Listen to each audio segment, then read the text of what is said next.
back with canisters of tear gas. It was the events, though, of Saturday night and police actions that became the focus of both the mayor and the police chief.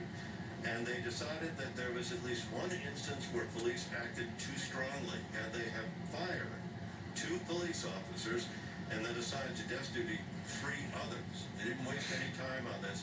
The body cam video has been released, and it shows a very intense scene as authorities moved in on some people who were in an automobile, but at the same time, they have been chasing protesters through the streets that Saturday night. Traffic was still flowing despite the curfew. But clearly, the mayor and the police chief know that their department, like all departments across the country, are under intense scrutiny. And protests or not, they expect their officers to act the proper way. Martin Savage, CNN, Atlanta. Now, earlier, my colleague Don Lemon spoke with Bernice King, the daughter of the civil rights leader Martin Luther King Jr. Now, he asked King for her reaction to the protests and unrest taking place around the U.S. right now. Have a listen. I really hear his words tonight in his book, Where Do We Go From Here? America, Chaos or Community. We have some hard choices to make and some quick choices. Time is not our ally right now. And I am with the family that there needs to be arrest made, and the charges really need to be first degree. Until we have justice in that sense, we're going to have this unrest, unfortunately. And so America's choice is that we can keep focusing on these reactions, or we can change the conditions that have led to these kind of actions. We go now to California. The National Guard has been sent to the city of Long Beach in Los Angeles County, where a curfew is underway. Chung La has our report. Long Beach police still trying to clear the streets. They are working their way street by street to try to get protesters to go home. It is past curfew. You can see law enforcement here.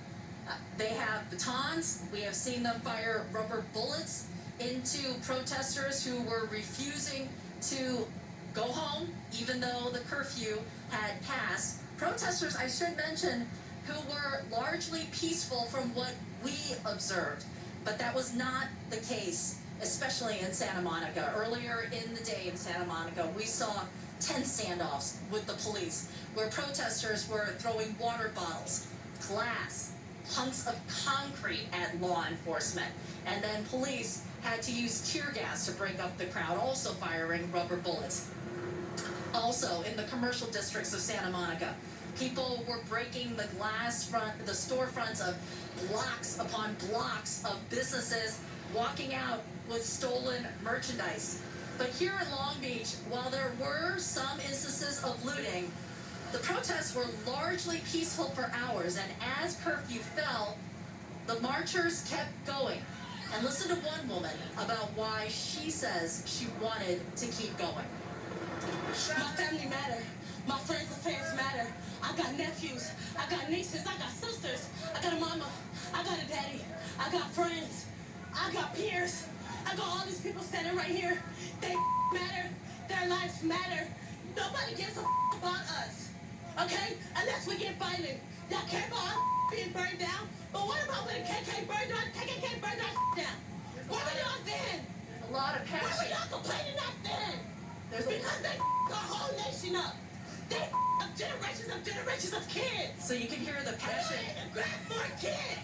You can hear the passion in her voice. We stand for the people who can't speak for themselves. We stand for the ones who've been knocked down.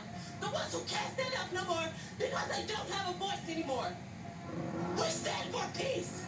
We stand for equality. We stand for unity. We stand for love. No justice. No justice.